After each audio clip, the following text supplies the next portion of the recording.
di lingkup Provinsi Banten. Dan selamat datang juga saya ucapkan kepada lokal expert yaitu Bapak Dr. Hadi Sucipto. Selamat datang Bapak. Ibu, Assalamualaikum. Waalaikumsalam warahmatullahi Sehat wabarakatuh. semuanya. Sehat Pak? Alhamdulillah. Alhamdulillah. Baik, Bapak dan Ibu sekalian, waktu menunjukkan pukul 9:15. Saya mohon izin untuk memulai acara pada pagi hari ini.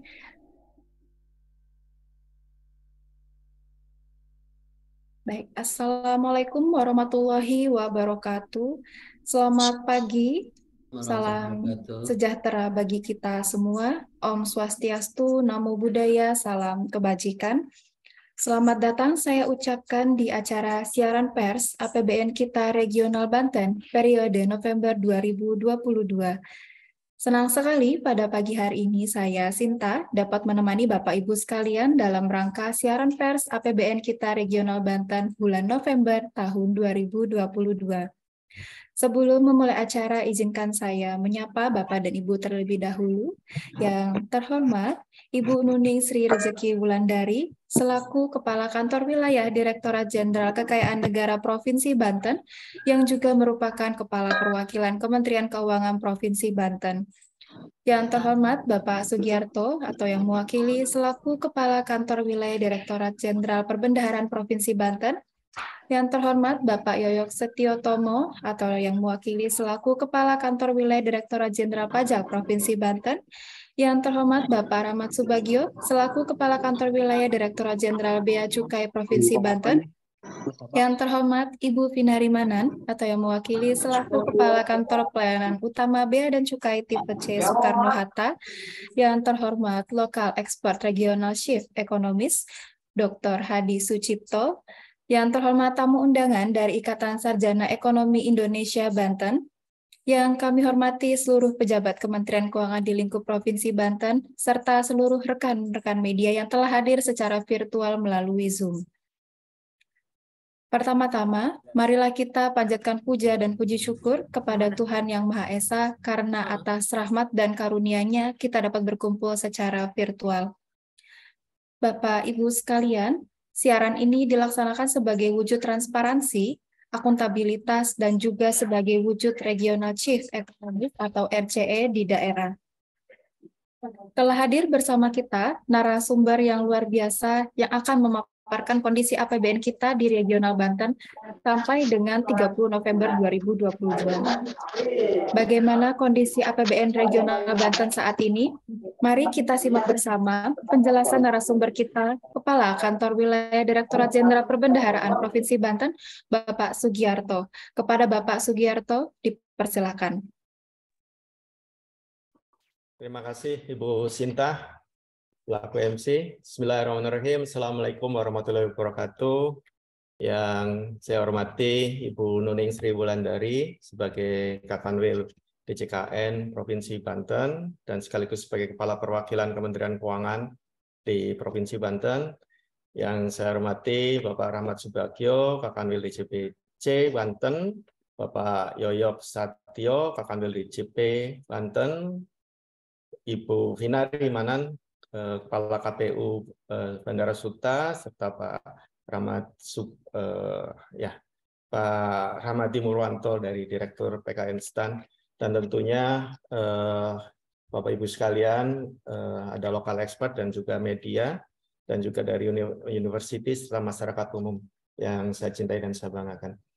Izin saya menyampaikan bagaimana progres perkembangan kondisi fiskal dan juga makroekonomi di Provinsi Banten. Kalau boleh saya share atau dari Ibu Sinta?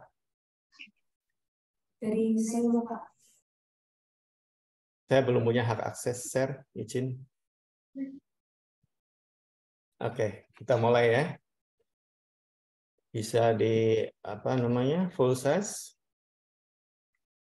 Nah, Bapak sekalian, hari ini kita mencoba memaparkan bagaimana progres perkembangan APBN kita untuk periode 30 November 2022. Bisa dilanjut. Nah, Bapak sekalian, kalau kita lihat bagaimana kondisi ekonomi makro di Provinsi Banten sampai dengan triwulan 3 tahun 2022, nampak bahwa pertumbuhan ekonomi pada triwulan 3 kemarin di grafik sebelah kiri atas menunjukkan bahwa kondisi pertumbuhan ekonomi di triwulan 3 sudah semakin baik. Terlihat, Bapak-Ibu sekalian, kondisi pertumbuhan ekonomi sebelum krisis COVID triwulan pertama 2019 pertumbuhan ekonomi di Banten mencapai 5,28 dan terakhir kemarin triwulan 3 tahun 2022 mencapai 5,71. Artinya pemulihan ekonomi sudah berlanjut, sudah berjalan dan bahkan pertumbuhan ekonomi sudah melampaui kondisi sebelum krisis. Ini menunjukkan suatu hal yang baik. Dan ini polanya juga sudah mengikuti pola pertumbuhan ekonomi nasional, di mana pada triwulan 1 tahun 2020 sampai dengan triwulan 1 tahun 2021 kita mengalami kontraksi yang cukup dalam. Tapi alhamdulillah perekonomian sudah kembali pulih semenjak triwulan 2 tahun 2021 dan terakhir kita posisinya sudah di atas kondisi sebelum pandemi COVID. Nah, kalau kita lihat tingkat inflasi, Bapak sekalian, inflasi di mana Banten, alhamdulillah lebih rendah daripada inflasi nasional, dan di situ kelihatan inflasinya 0,09. Dan secara umum, walaupun inflasi ini dinamis, tetapi alhamdulillah masih bisa kendalikan. Berikut di sebelah kanan kita lihat bagaimana struktur PDRB triwulan 2 tahun 2022 dibanding triwulan 3 tahun 2022 dibanding triwulan 3 tahun sebelumnya.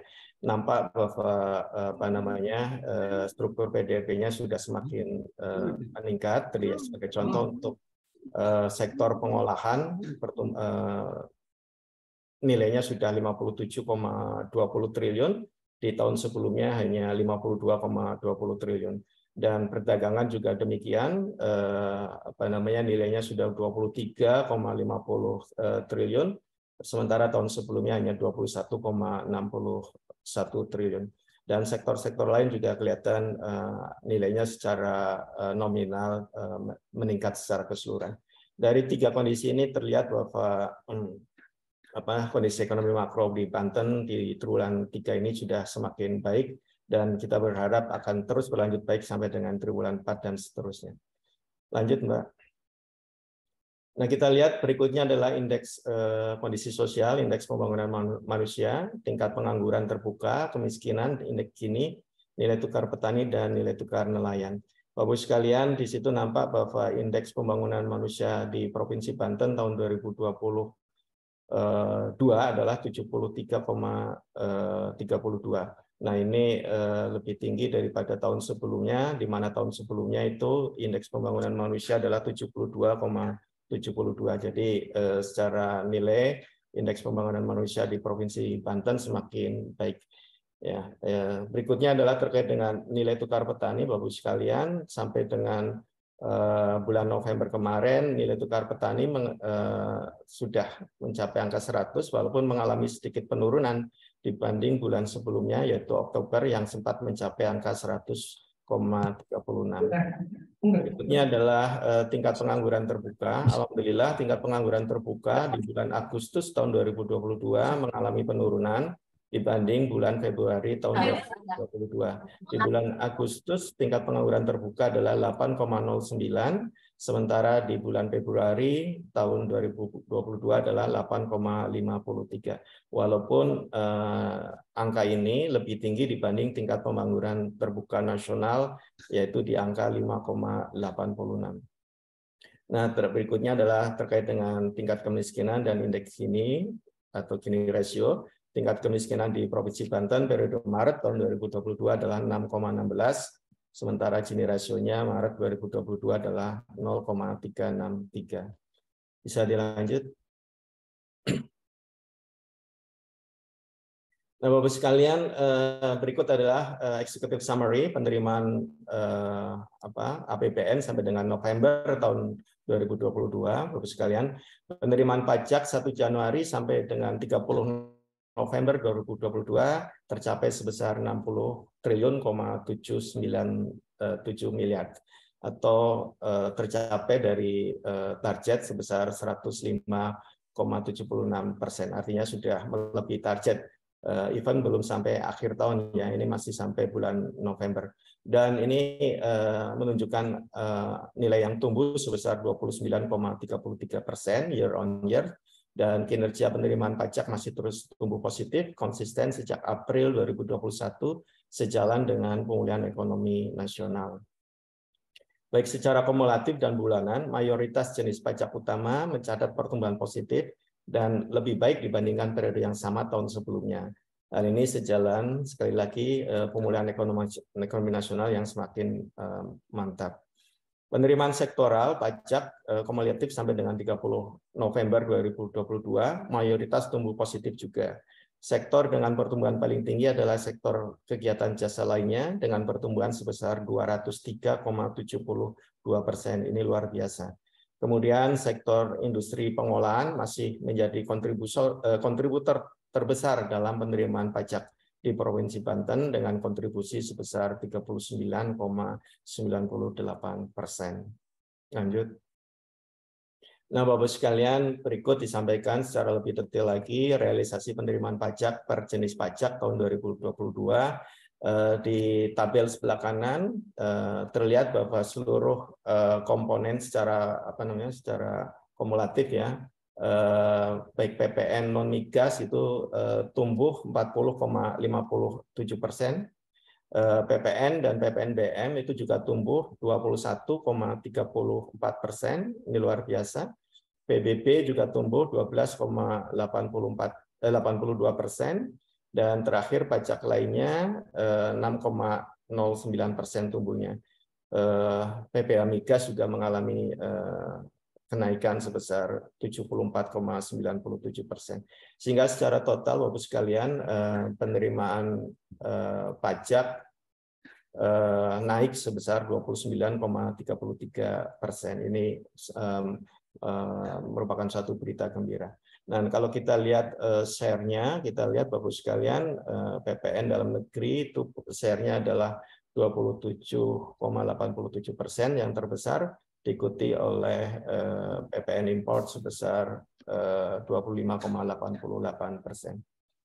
Jadi kalau lihat dari sini kita cukup gembira, seluruh penerimaan pajak mengalami peningkatan bahkan melebihi target. Lanjut.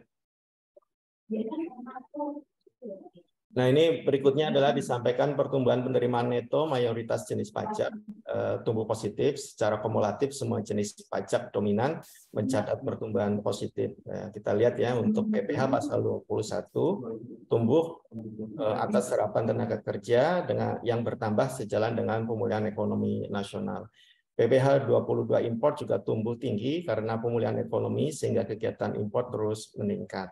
PPH badan tumbuh tinggi karena mulai membaiknya kinerja korporasi setelah mengalami tekanan pandemi COVID-19. Selain itu, pertumbuhan ini juga terjadi karena adanya dinamisasi PPH 25.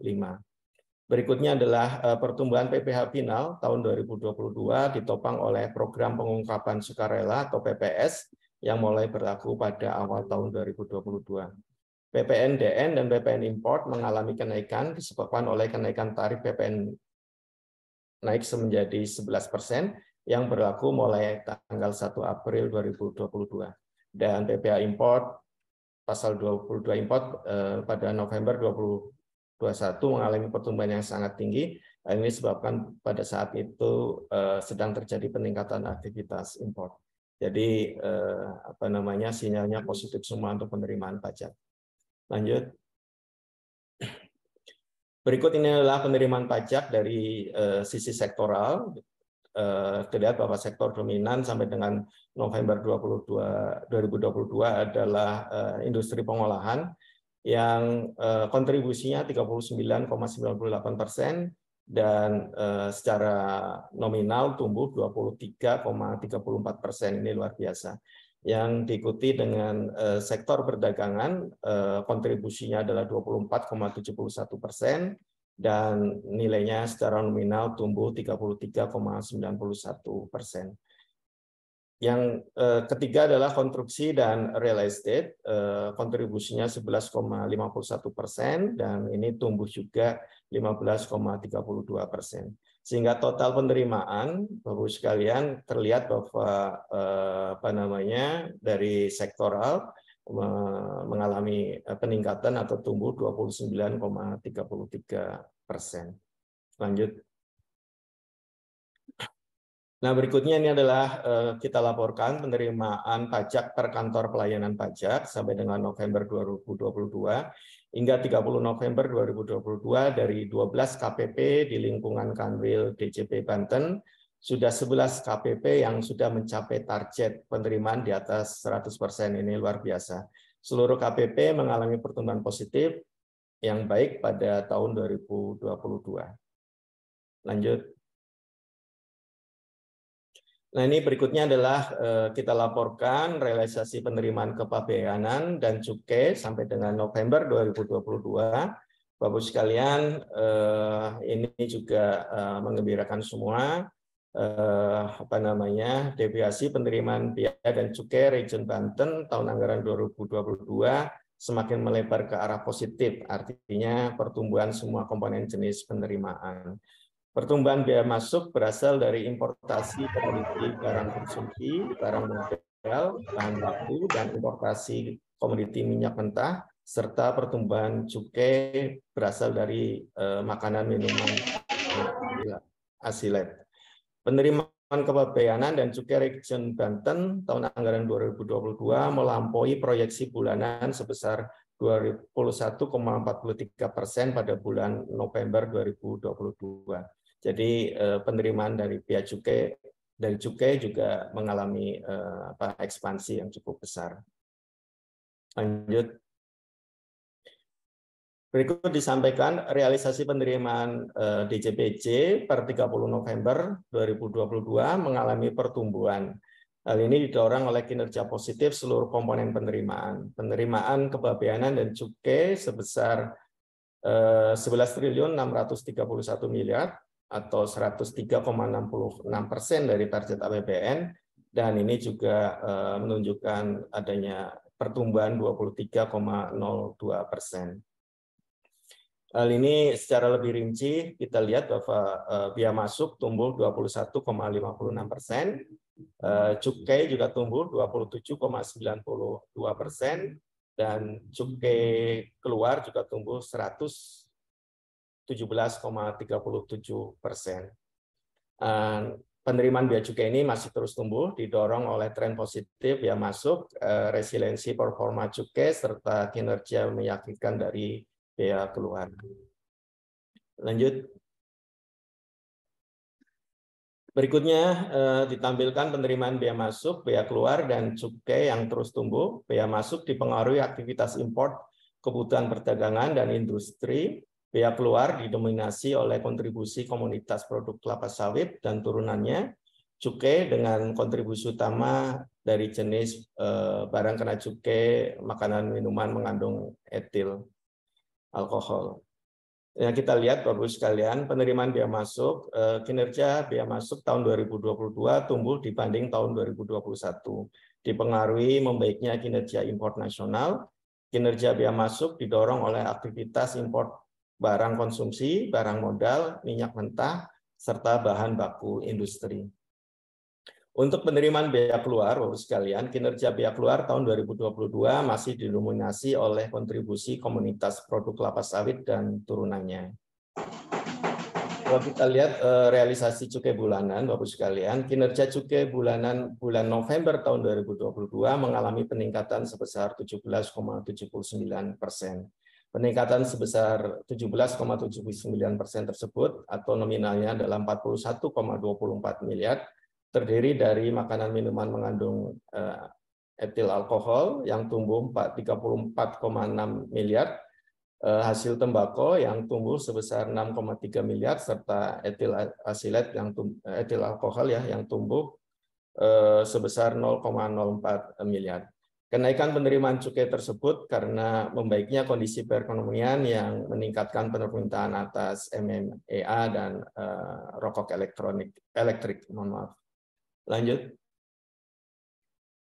Berikutnya kita tampilkan kinerja penerimaan cukai sampai dengan November 2022 tumbuh 27,92%, di mana kontribusi terbesar berasal dari cukai makanan mengandung etil alkohol.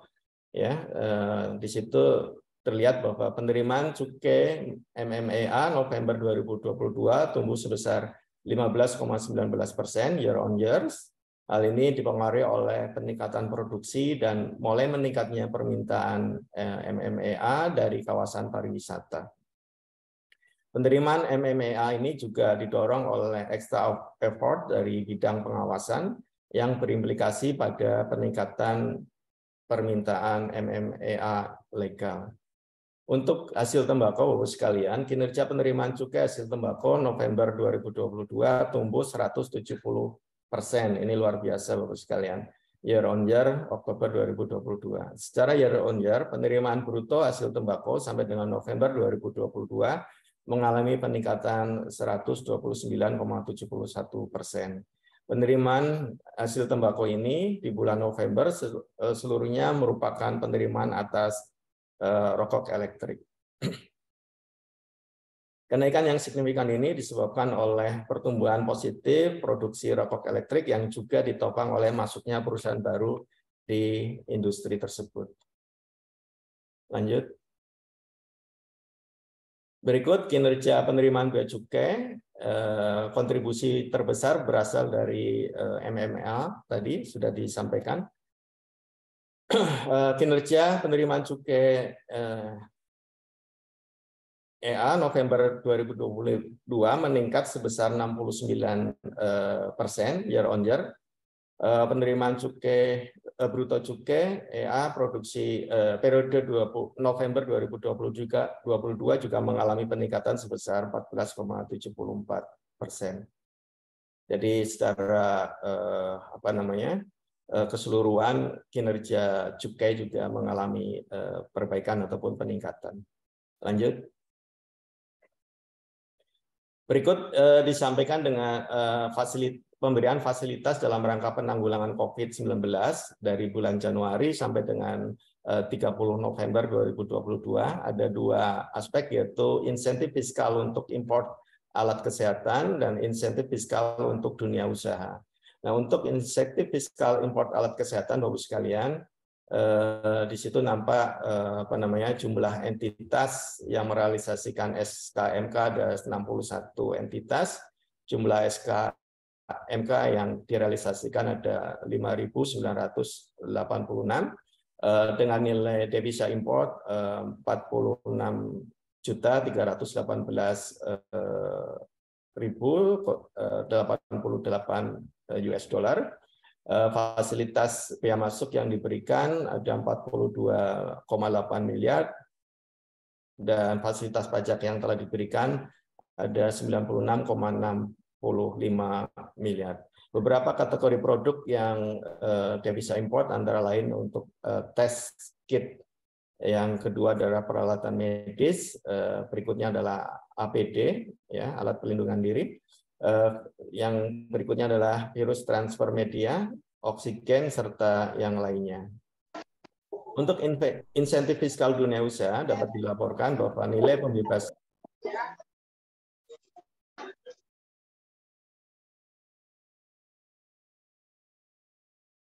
Suaranya di unmute, Pak Sugiarto. Suaranya tidak terdengar. Tolong di unmute, Pak. Ya, makasih. Oke. Terima kasih, Ibu. Berikutnya adalah ditampilkan pemberian fasilitas dalam rangka penanggulangan COVID-19, ada insentif fiskal, import alkes, dan insentif fiskal dunia usaha. Tadi sudah saya sampaikan. Lanjut. Berikut kita laporkan data ekspor import Provinsi Banten, Bapak Ibu sekalian, ya. Untuk total ekspor di Provinsi Banten didominasi oleh industri barang perhiasan Dari logam mulia untuk keperluan pribadi ada 28,8%, dan industri percetakan khusus 15,3%, serta industri pembuatan logam dasar sebesar 11,2%. Dengan nilai Oktober adalah 0,22 miliar US dollar, dan ini alhamdulillah meningkat di bulan November dengan nilai 0,49 miliar US dollar atau mengalami peningkatan 121,76%. Untuk total import, Bapak sekalian, didominasi oleh industri pesawat terbang dan perlengkapannya 14,7%, industri peralatan komunikasi lainnya 13,5%, serta industri besi dan baja dasar 7,6%. Ini juga kalau kita lihat datanya ada mengalami peningkatan 19,36%. Jadi baik ekspor maupun import mengalami peningkatan, dan ini menunjukkan geliat aktivitas ekonomi dari ekspor dan impor semakin membaik. Lanjut. Berikut disampaikan pertumbuhan impor dan ekspor sektoral, Bapak Ibu sekalian. Ekspor sampai dengan November 2022 sebesar 88,2 miliar USD, mengalami pertumbuhan positif sebesar 447,9% year on year. Sedangkan import sampai dengan November 2022 juga sebesar 36,63 miliar US dollar dan mengalami peningkatan 10,49% year on year. Dan import ini didominasi oleh peningkatan import atas barang modal dan bahan baku. Lanjut. Nah, Bapak sekalian, berikut kita laporkan neraca perdagangan bulan November tahun 2022 neto sebesar minus 1,86 miliar. Ya, Bapak sekalian, neraca perdagangan November 2022 adalah sebesar minus 1,86 miliar US dollar, atau mengalami pelemahan 102,6% dibanding bulan sebelumnya Oktober 2022 yang mencapai angka 72,53. Nah, penurunan neto ekspor tersebut pada bulan November ini disebabkan oleh penurunan eksportasi barang industri pesawat terbang dan perlengkapannya yang sangat signifikan nilainya, yang lebih tinggi daripada penurunan import barang industri bahan bakar dari pemurnian dan penghilangan minyak bumi, industri kimia dasar organik yang bersumber dari minyak bumi, gas alam, dan batu bara, serta pertambangan gas alam. Neto net ekspor bulan November 2022 lebih rendah dibandingkan neto neraca perdagangan bulan November 2021 karena kenaikan importasi di sektor migas maupun non-migas. Lanjut. Nah, Bapak sekalian, setelah kita mendiskusikan terkait penerimaan dari pajak dan cukai, berikutnya kita laporkan kinerja penerimaan dari PNBP, penerimaan negara bukan pajak, sampai dengan 30 November 2022, realisasi PNBP sebesar 2,56 triliun.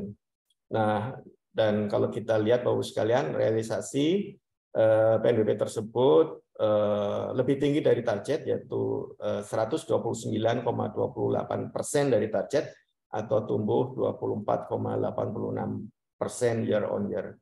PNBP di wilayah Banten ditopang oleh penerimaan PLU dengan porsi 68,11%. Sedangkan kalau kita lihat per jenis penerimaannya, ada 5 jenis penerimaan PNBP tertinggi di wilayah Banten, yaitu penerimaan jasa layanan pendidikan, ada 1,56 triliun, pendapatan pelayanan pertanahan 129 miliar, pendapatan jasa kepelabuhanan 100 miliar, pendapatan paspor 62,44 miliar, dan pendapatan PLU yang bersumber dari entitas 57,58 miliar. Lanjut.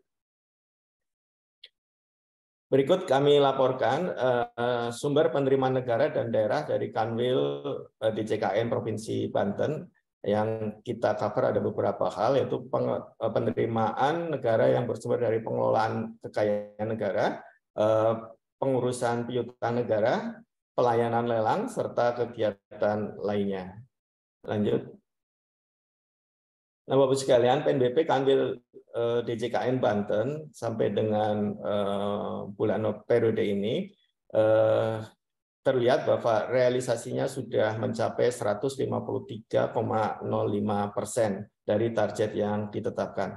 Target yang ditetapkan ada 58,281 miliar dan realisasinya sudah mencapai 89,2 miliar. Ini luar biasa. Lanjut.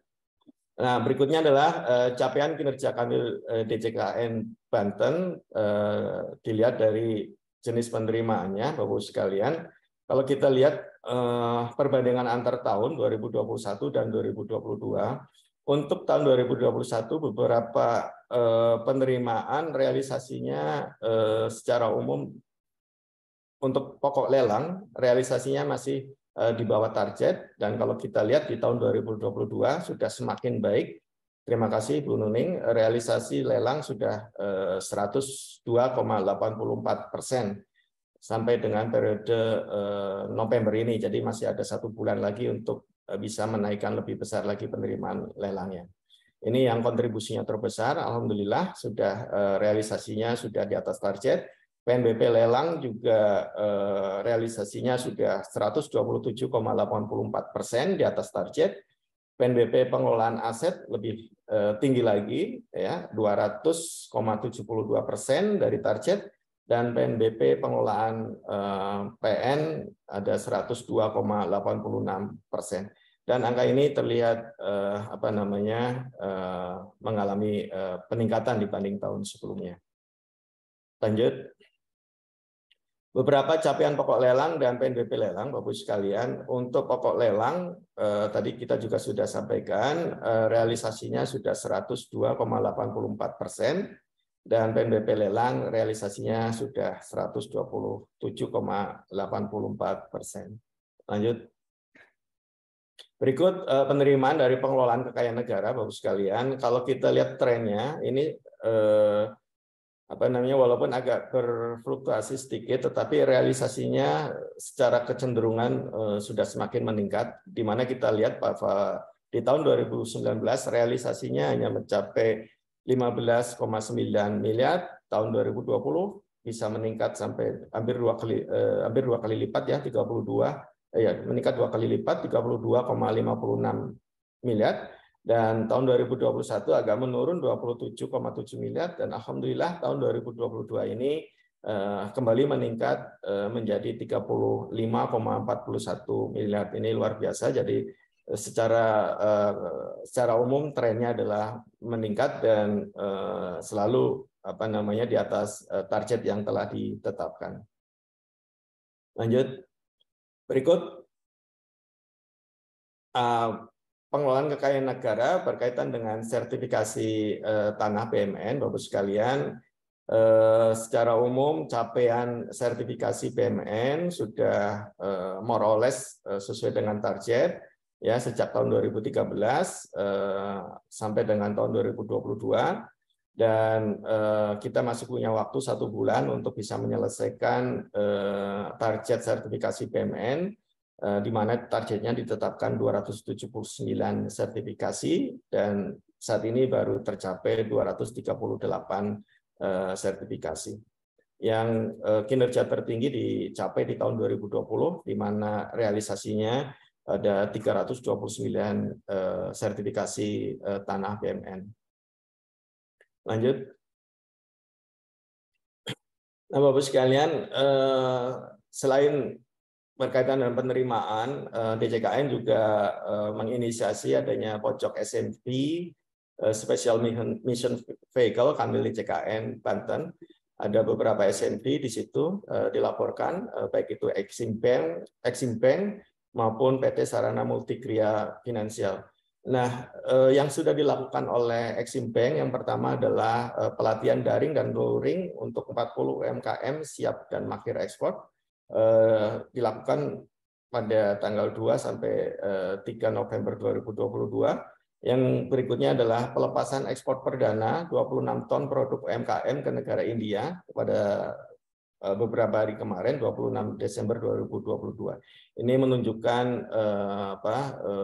dukungan DJKN dan juga seluruh kantor perwakilan Kementerian Keuangan terhadap UMKM di Provinsi Banten sangat kuat ya. Berikutnya adalah dari PT SMF, koordinasi dengan UJK, Otoritas Jasa Keuangan, untuk mengkaji strategi penyelamatan beberapa bank daerah, salah satunya adalah Bank Banten, dan agenda berikutnya adalah kegiatan sosialisasi ke seluruh OJK daerah pada bulan Februari 2023. Lanjut. Nah, Bapak sekalian, tadi kita sudah sampaikan di IACON di sisi pendapatan. Berikut kita laporkan bagaimana progres IACON di sisi belanja. Nah, Bapak sekalian, belanja negara terrealisasi sebesar 23,19 triliun, dan secara nominal angka ini memang agak menurun. Penyebabnya adalah karena memang pagu belanja negara sedikit mengalami penurunan di tahun sebelumnya. Jadi kalau kita lihat pagu belanja negara 2021 untuk seluruh provinsi Banten adalah 27 triliun 577 miliar. Nah, kalau kita lihat di tahun 2022 pagunya adalah 26 triliun 664 miliar. Secara nominal realisasinya memang mengalami penurunan, tetapi secara prosentase kinerja realisasi belanja negara mengalami peningkatan. Di situ terlihat Bapak sekalian, belanja negara tahun 2021 sampai dengan 30 November terrealisasi sebesar 84,78%, sementara di tahun ini terrealisasi 86,98%. Oke. Nah, ini belanja negara ini terbagi atas dua kelompok besar, yaitu belanja KL dan belanja transfer ke daerah dan dana desa. Nah, Bapak sekalian, untuk belanja KL realisasinya sudah sampai dengan 30 November kemarin realisasinya sudah 75,24%, dan kita masih punya waktu sampai dengan 31 Agustus untuk meningkatkan kinerja belanja negara ini. Ini memang agak sedikit lebih rendah dibanding persentase realisasi belanja tahun sebelumnya, di mana tahun sebelumnya realisasi belanja sampai dengan 30 November 2021 adalah 75,78% untuk belanja KL-nya. Nah, sementara kalau kita lihat untuk transfer ke daerah dan dana desa, Bapak sekalian, kinerjanya sudah lebih baik daripada tahun sebelumnya, di mana realisasi transfer ke daerah dan dana desa tahun sebelumnya hanya mencapai 90,40%. Nah, di tahun ini kita bisa merealisasikan 94,83%. Ini secara persentase kinerja mengalami peningkatan. Walaupun secara nominal mengalami penurunan karena memang tadi saya sampaikan pagunya tahun 2022 mengalami penurunan. Lanjut. Nah, Bapak sekalian, kita lihat belanja khusus untuk belanja KL di wilayah Banten, kalau kita lihat berdasarkan jenis belanjanya, ada belanja pegawai realisasinya tahun 2022 adalah 88,68%. Ini sedikit lebih tinggi dibanding tahun sebelumnya, realisasinya adalah 88,43%. Nah, yang masih perlu dilakukan percepatan adalah belanja barang, di mana tahun sebelumnya bisa mencapai 74,52%, tahun ini hanya tercapai 72,73%. Nah, beberapa KL yang mempunyai pagu belanja barang yang cukup besar adalah Kemendikbudristek, ada 1,54 triliun, digunakan untuk belanja gaji dan tunjangan PLU 0,56 triliun, Kementerian PUPR 0,61 triliun, digunakan untuk belanja jalan, jaringan, irigasi, untuk diserahkan kepada masyarakat ataupun Pemda 0,17 triliun. Berikut Kementerian Perhubungan 0,41 triliun, belanja barang BLU 0,06 triliun. Berikutnya adalah Polri 0,37 triliun, merupakan belanja barang operasional 0,16 triliun.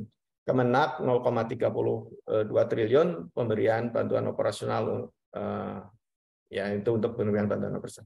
Berikutnya yang masih perlu dilakukan percepatan adalah juga belanja modal, Bapak sekalian.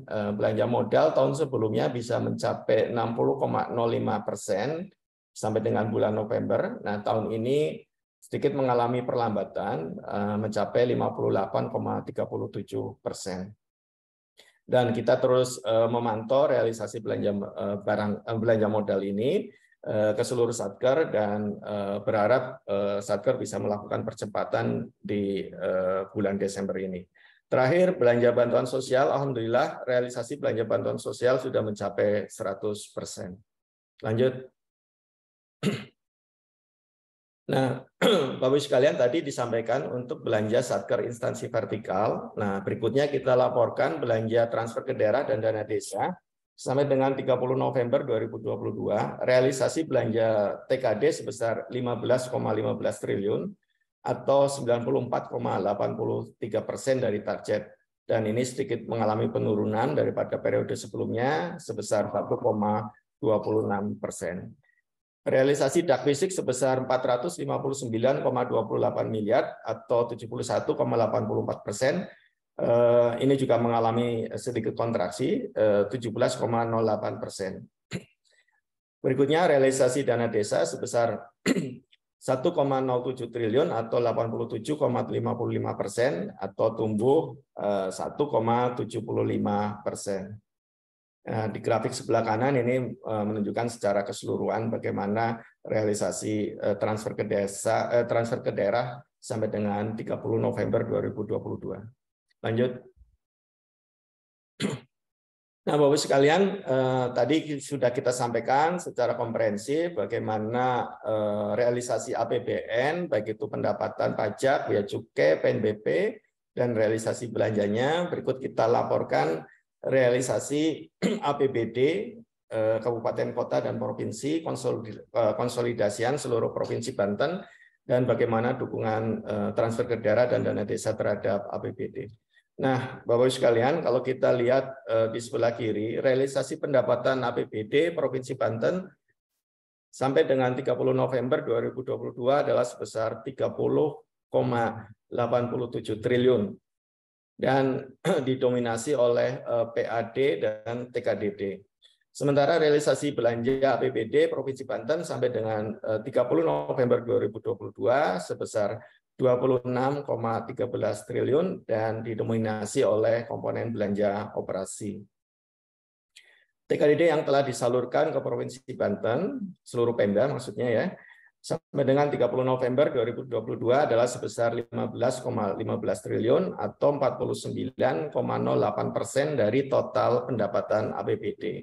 Sementara total pendapatan PAD Provinsi Banten adalah 50,45%. Hal ini menunjukkan bahwa PAD dan TKDD memberikan kontribusi yang sebanding dari total pendapatan APBD. Lanjut. Berikut kami laporkan beberapa informasi tambahan terkait dengan kegiatan UMKM perwakilan Kemenq Banten. Perwakilan Kemenq Banten telah melakukan pelatihan ekspor untuk 40 UMKM di seluruh Provinsi Banten secara daring dan luring dengan mengundang lembaga pembiayaan ekspor impor sebagai narasumber.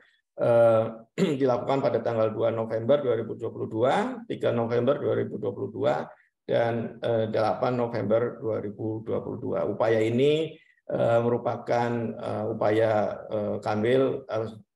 perwakilan Kementerian Keuangan untuk bisa membantu UMKM khususnya dalam menembus pasar internasional. Lanjut. Nah, Bapak sekalian, berikut kami laporkan sinergi UMKM kewilayahan Provinsi Banten. Ada 21 dari 60 UMKM binaan yang telah melakukan eksportasi, ini luar biasa. dengan total nilai perkiraan ekspor sebesar 3,48 miliar. Kegiatan ini ada berbagai macam, mulai dari sosialisasi, expo, gathering, focus group discussion, bimbingan teknis, maupun kegiatan pelepasan ekspor. Yang terakhir kemarin kita melakukan pelepasan ekspor lidi nipah ke India yang cukup lumayan besar nilainya.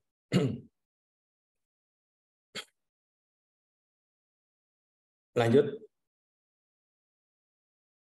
Nah, Bapak sekalian, berikut dilaporkan rencana pembangunan kawasan ekonomi khusus pariwisata Tanjung Lesung. Bapak sekalian, kawasan ekonomi khusus Tanjung Lesung sudah ada payung hukumnya, yaitu PP nomor 26 tahun 2012 yang menetapkan kawasan ekonomi khusus dan pengembangan kawasan wisata unggulan untuk menjadi sarana pengembangan pengembangan wilayah Banten sebagai pusat destinasi dan investasi pariwisata nasional. Nah, beberapa timeline di situ nampak mulai tahun 2020 sampai dengan 2029, dan kita lihat untuk posisi kita di 2021 sampai dengan 2022 ada di situ ada heartland, ada harbor dan strait dan lain sebagainya. Beberapa kegiatan yang telah dilakukan Direktorat Fasilitasi Kepabeanan, Kanwil DJBC Banten dan KPPC Merak ke kawasan ekonomi khusus pariwisata Tanjung Lesung antara lain melakukan monitoring dan evaluasi atas pemanfaatan fasilitas kepabeanan dan cukai di kawasan ekonomi khusus Tanjung Lesung pada tanggal 28 sampai dengan 29 November 2019 oleh Direktorat Fasilitasi Kepabeanan. Kantor wilayah DJBC Banten telah melakukan kunjungan kerja sekaligus peninjauan lapangan dalam rangka pengembangan kawasan ekonomi khusus Tanjung Lesung bersama dengan KPPBC TMP Merak sebagai kantor pengawas dan PT Banten West Java sebagai perusahaan pengembangan kawasan ekonomi khusus Tanjung Lesung. Kanwil DJBC Banten juga telah menghadiri fokus group discussion fasilitas kepabeanan dan perpajakan di kawasan ekonomi khusus Tanjung Lesung bersama Dewan Nasional Kawasan Ekonomi Khusus pada tanggal 25 Juli tahun 2022. Beberapa poin langkah pengembangan destinasi wilayah pariwisata di kawasan ekonomi khusus Tanjung Lesung ada berkaitan dengan atraksi, amenitas, dan aksesibilitas. Terkait dengan atraksi, ada atraksi wisata di Lalasa Beach Club, festival dan event, serta desa wisata Loping di KSPN Tanjung Lesung. Untuk amenitas ada Tanjung Lesung Resort, fasilitas dan akomodasi. Berikutnya ada penginapan yang sudah merujuk standar CHSE. Dan untuk aksesibilitas ini sudah dilakukan pembangunan jalan tol Serang Penimbang, usulan exit tol, serta pembangunan jalan nasional Citerup Tanjung Lesung. Terkait dengan aksesibilitas juga diusulkan reaktivasi rel kereta api dan rel baru, serta bandar udara Banten Selatan. Lanjut.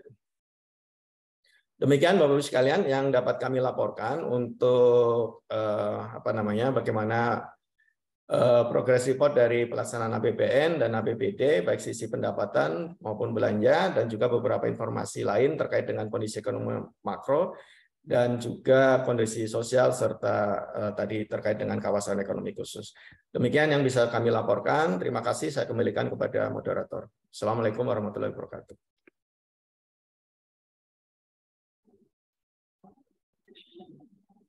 Baik, terima kasih pada Bapak Sugiarto atas pemaparannya yang luar biasa sekali.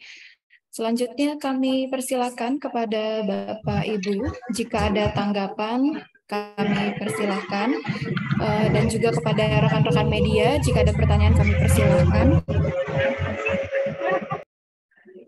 Dari Lokal Expert Regional Chief Ekonomis Banten, Bapak Dr. Hadi Sucipto, jika ada tanggapan kami persilakan.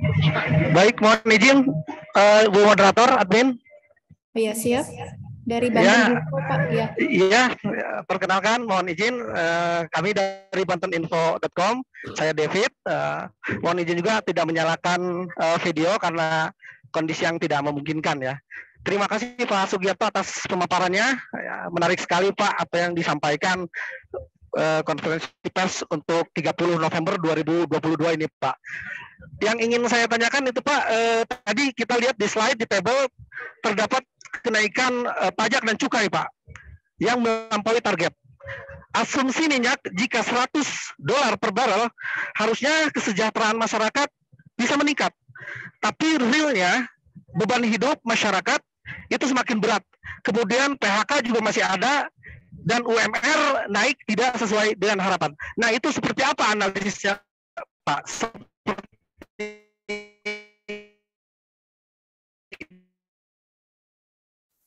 Baik, Pak David, mohon izin suaranya terputus. Bisa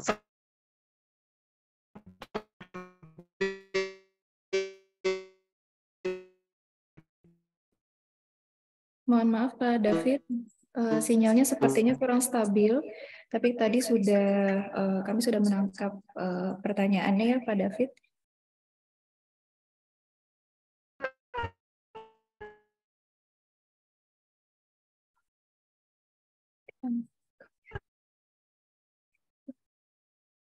Mohon izin Pak Sugiarto untuk menanggapi pertanyaan dari Pak David dari Banten Info. Terima kasih. Mungkin nanti Pak Kanwil Pajak bisa memberikan tambahan informasi ya, dan juga dari lokal expert. Nah, Bapak sekalian, kalau kita lihat penerimaan pajak memang naik, dan kalau kita lihat dari sisi indeks pembangunan manusia di Provinsi Banten ini juga berkorelasi positif, meningkat dari tahun sebelumnya hanya mencapai 72,72 nilainya, sementara tahun 2022 adalah 73,32. Artinya indeks pembangunan manusia di Provinsi Banten meningkat sejalan dengan peningkatan kesejahteraan tersebut. Nah, yang mengalami penurunan adalah terkait dengan nilai tukar petani, di mana nilai tukar petani bulan November ini sedikit mengalami penurunan daripada periode sebelumnya Oktober. Oktober mencapai 100,36 dan November mencapai 100. Nah, tapi namun demikian Bapak sekalian, kalau kita lihat struktur PDRB kita, kontribusi PDRB terbesar memang bukan di sektor pertanian, sehingga memang kinerja di sektor pengolahan dan perdagangan yang meningkat, tetapi di sisi lain di sektor pertanian sedikit mengalami penurunan. Jadi yang kinerjanya masih kurang bagus adalah di sektor pertanian, dan itu hanya dari satu sektor saja gitu. Kalau kita lihat dari sisi tingkat pengangguran terbuka, Bapak Ibu sekalian, ini juga kinerjanya sudah menunjukkan perbaikan. Tingkat pengangguran terbuka Agustus 2022 8,09, ini lebih rendah daripada periode sebelumnya Februari 2022 8,53. Jadi kira-kira seperti itu Bapak sekalian dari Banten Info. Kinerja makronya hanya di sektor pertanian yang sedikit mengalami penurunan, sementara IPM maupun tingkat pengangguran terbukanya mengalami perbaikan. Silakan Pak Hadi ataupun ya. Pak Kanwil Pajak bisa menambahkan. Baik, barangkali izin Bapak untuk bisa menambahkan. Atau Pak Yoyok dulu bisa. Oke. Nggak ada hadir? Ya. Oh iya ada. Pak. Ada. Terima kasih Pak Hadi. Ya. Pak David, kami itu dengan Bea Cukai hanya mengurusi penerimaan. Nah, dari penerimaan ini, penerimaan pajak memang tahun ini luar biasa. Dari 12 kantor pelayanan pajak kami, itu semuanya 100%. Jadi target penerimaan kami dari 57 triliun itu bisa tercapai lebih dari 60 triliun. Cuma penggunaannya itu memang tergantung kepada direktorat ini ya, yang membagi DAK, DAU, DBH, direktorat apa namanya, apa sih namanya, Pak Priman, Direktorat Jenderal Perimbangan Keuangan. Perimbangan Keuangan, maaf ya. Dan itu diberikan kepada daerah dalam bentuk dana alokasi umum, dana alokasi khusus, dan dana bagi hasil. Nah, itu penggunaannya tergantung kepada Pemda masing-masing. Jadi kalau misalnya yang saya lihat ya, itu jalanan dari Sumur, dari Tanjung Lesung itu sampai apa namanya, Ujung Kulon itu hancur. Terus saya juga komplain sama Pak Sekdanya, kebetulan saya ketemu Pak Sekda itu di pertemuan Bank Indonesia tahunan. Dan itu harusnya bisa ada jawabannya. Dan apa namanya, kesejahteraan masyarakat Banten itu harusnya meningkat dengan apa namanya, penerimaan pajaknya meningkat tuh ya, pemerintahnya harus kerja keras gitu. Itu ya Pak David. Makasih. Silakan Pak. Terima kasih Pak Yoyo. Tanggapan selanjutnya boleh, sebelum ke lokal expert kita mendengar tanggapan dari dari Pak Hadi dulu Pak. Baik, silakan dari Pak Hadi, lokal expert. Baik, terima kasih. Tadi beberapa hal yang sudah disampaikan oleh Pak Sigiarto dan Pak Yoyok ya. Jadi Pak David ya, terkait dengan peningkatan pajak ini, kalau tadi sempat kita diskusikan dengan Pak Yoyok kemarin, memang ini ada sumber yang sudah memenuhi target ya, terutama kebijakan yang kemarin kita bersama, kenaikan PPN kalau tidak salah ya, dari 10% menjadi 11%. Walaupun tambahnya cuma 1%, ini juga cukup memberikan nilai tambah yang cukup besar. Kemudian juga PPH ini juga sepertinya juga melampaui target karena memang sudah kondisi yang lebih baik ya dibandingkan di tahun 2021 yang dimana COVID masih cukup cukup tinggi ya. Nah, sehingga pemulihan ekonomi lainnya yang bisa menjadi pendorong ya dari sisi ketenagakerjaan mulai adanya pemulihan, sehingga otomatis pos pajak PPH barangkali ya itu juga semakin meningkat. Nah, kemudian hal yang lain yang tadi sempat ditanyakan, walaupun tadi agak putus-putus ya, terkait dengan kenaikan harga minyak dunia. Betul bahwa harga minyak dunia yang kemudian kemarin cukup di atas 100 ya, atau kemudian kita pun mendapatkan imbasnya, yaitu adalah kenaikan di bulan September, tanggal 3 September kemarin adalah kenaikan BBM non subsidi ya. Nah, tapi perlu kita ketahui Pak David bahwa kita saat ini bukan sebagai negara eksportir. Dulu kita mungkin mengenal kita sebagai bagian dari anggota OPEC. Kita sudah keluar karena kita saat ini adalah net importir. Justru inilah yang menjadikan, ya kalau saya katakan, beban. Karena bebannya apa? Kita importnya lebih besar dibandingkan ekspornya gitu. Jadi ini akan menjadikan tambahan bagi APBN.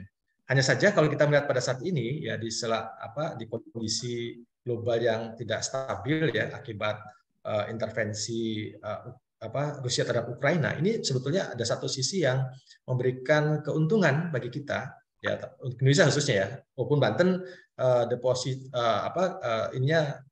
mungkin tidak besar ya. Apa yang itu adalah batu bara dan CPO ya. Nah, ini menjadi harga sedang naik ya. Ini yang menjadikan istilahnya kalau teman-teman di Kalimantan itu sedang bergelimang dolar begitu. Nah, ini ya tentu semuanya ini akan masuk ke pusat ya. Adapun nanti kemudian tadi sudah disampaikan Pak Yoyok bahwa bagaimana nanti pembagian terhadap transfer keuangan daerah ya, apa itu DAU, DAK atau bagi hasil, kan ini sudah ada formulasinya ya. Nah, tinggal sejauh mana untuk kemudian ini bisa dioptimalkan dalam upaya tadi. Harapan bisa bahwa dana-dana APBN maupun APBD kita bisa memberikan pertumbuhan ekonomi. Yang kedua adalah tadi masalah-masalah klasik pembangunan ya, apa itu pengangguran, kemiskinan dan sebagainya. Ya, jadi itu yang saya pikir nanti daerah-daerah juga tentu akan supporting ya untuk bagaimana dana-dana tadi bisa memberikan satu stimulus ya. Saya pikir juga dengan beberapa jaring sosial yang dilakukan oleh pemerintah, baik dari sisi pendekatan jaminan sosial ya, beberapa program-program itu bagian yang kemudian diupayakan untuk sampai ke tingkat masyarakat bawah melalui transfer keuangan daerah. Itu bagi tambahannya barangkali untuk Pak David ya. Terima kasih sebelumnya. Baik, terima kasih Pak Hadi. Pak David, apakah sudah cukup jelas? Mari kita mendengar tanggapan dari Bea Cukai terlebih dahulu nih Pak, untuk menambahkan tanggapan dari Pak Hadi selaku local expert. Silakan dari Bea Cukai Provinsi Banten. Baik, terima kasih. Mungkin sedikit menambahkan saja dari respon Pak David tadi ya. Dan kemudian tadi sebetulnya sudah dijelaskan oleh Pak Kanwil Pajak dan Pak Hadi. Di Bea Cukai memang sedikit tambahan bahwa di Bea Cukai juga tidak semata-mata mengumpulkan penerimaan, tapi kita juga memberikan fasilitas. Jadi indikator melihat perkembangan pembangunan di Banten, di kami memfasilitasi beberapa fasilitas, dan setiap tahun permintaan akan fasilitas oleh industri itu juga semakin meningkat.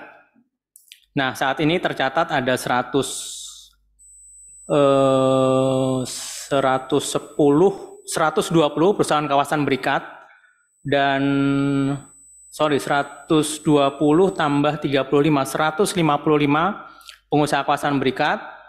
Kemudian pengguna fasilitas pusat logistik berikat juga meningkat terus, dan semua itu ada yang dibebaskan, ada yang ditangguhkan pengenaan biaya masuknya. Nah, efek dari pemberian fasilitas tersebut tentunya juga berimbas ke lingkungan industri. Nah, catatan kami bahwa penyerapan tenaga kerja dari industri tersebut juga ada peningkatan, walaupun kita dihantam dengan kondisi pandemi kemarin. Ada peningkatan dari penyerapan tenaga kerja di Provinsi Banten. Kemudian di cukai, tadi juga cukai ada peningkatan. Di Provinsi Banten kebetulan andalan kita hanya di MMA, jadi minuman mengandung etil alkohol. Itu yang langsung ada penerimaan cukainya. Sedang industri etil alkohol rata-rata menggunakan fasilitas pembebasan. Jadi etil alkohol itu adalah salah satu bahan untuk mendukung industri lainnya. Jadi industri kosmetik, industri obat-obatan itu banyak menggunakan etil alkohol. Nah, industrinya pun juga selalu meningkat dari tahun ke tahun. Dengan meningkatnya industri tentunya juga memerlukan tenaga kerja, kemudian multi efek dari industri sekitar produksi yang menggunakan EA juga tentunya meningkat. Jadi mungkin memang tidak bisa dilihat langsung apa yang didapat dari industri kemudian langsung dinikmati oleh sekitar di Provinsi Banten, tapi sebagian nampak gitu ya. Jadi proses perkembangan industri di Provinsi Banten dari tahun ke tahun menurut catatan yang ada kami juga terus meningkat. Nah, di Provinsi Banten kita juga punya Bandara Soekarno-Hatta. Itu juga terus terjadi peningkatan, baik di pelayanan yang kami berikan di sana, juga industri pendukung di sekitar Bandara Soekarno-Hatta. Mungkin itu tambahannya dari Bea Cukai. Terima kasih. Baik, terima kasih Pak Rahmat. Kepada Bapak David, semoga bisa menjawab atas pertanyaannya.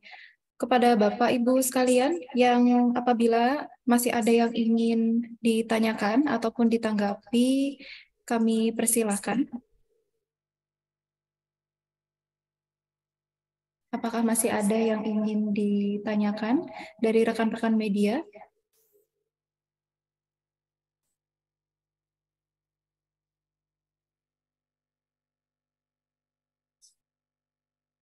Dari akademisi, apakah masih ada yang ingin ditanggapi?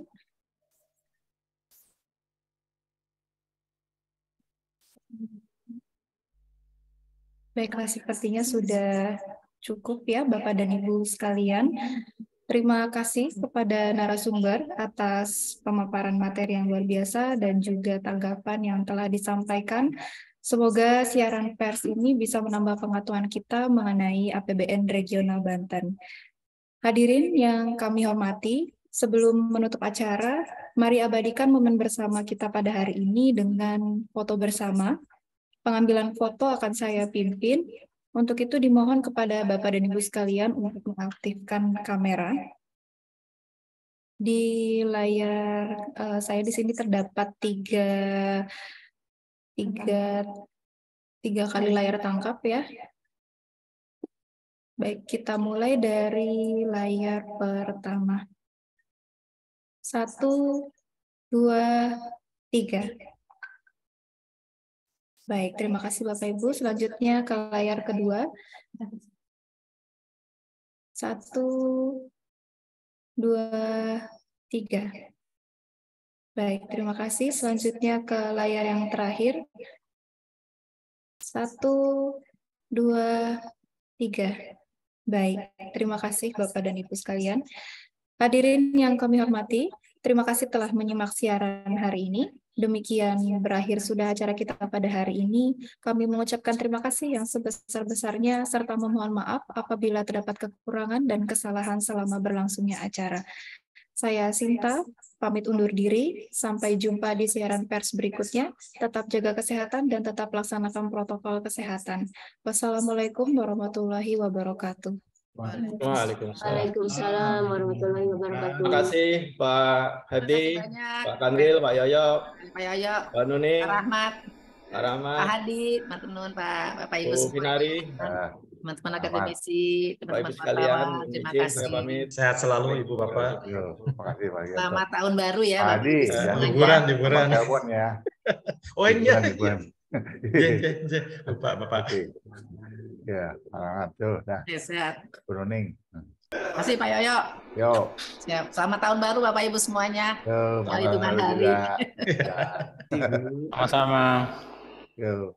Terima kasih Bapak-Bapak. Bapak Ibu semuanya. Sehat selalu untuk kita semua. Terima kasih.